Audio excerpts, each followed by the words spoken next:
Duha ka bata ang missing human gibaha ang pipila ka lugar sa Lanao del Sur.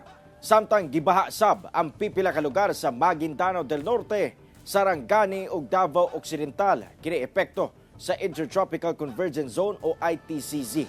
Ano ang report ni Argel Relator?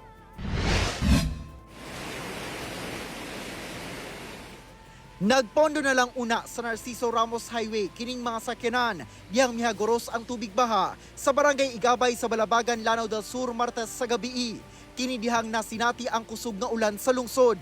Gani kaganinang buntag, makita ang pagdagayday sa tubig gikan sa bukid padulong sa dagat sa maong lungsod. Sa barangay Molimok, nabilinsab kini mga lapok sa kabalayan dihang gisulod sa tubig baha. Sumala sa MDRRMO, duha ka bata nga edad 2 anyos nga lalaki ug 3 anyos nga babae ang parayong gipangita human na missing.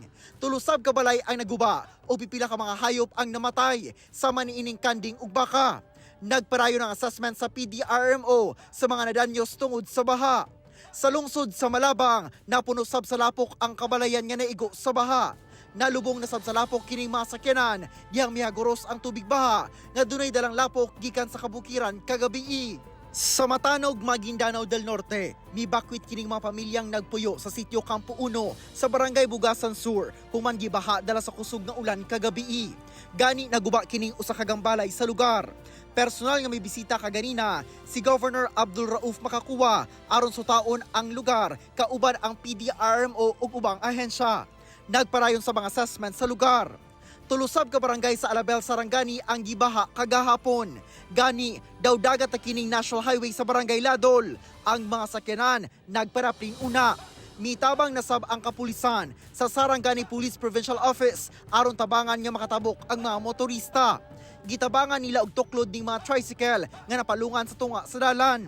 Gipang rescue sab sa mga personahe sa Philippine Coast Guard kining mga residente kansang balay gisulod og tubig baha. Sumala sa barangay, usa ka balay ay naguba tungod sa pagbaha sa Purok 4 sa barangay Ladol. Dito ang pinakamalakas nga baha dito sa area sa Molo Creek. May naepektuhan dito nga isa ka balay nga lapit siya mahulog sa atong creek.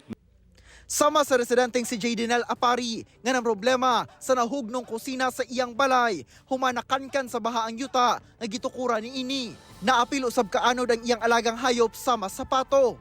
Banay na anod pato ang mga hayop. Ang mga gamit po diri sa sa likod, mga anod po. Di naman siya matabang og kon. Ipos tanan kay kusog mo ang tubig niya. Madugay ni sigbaba, dako ni mahurot ni mong balay ba.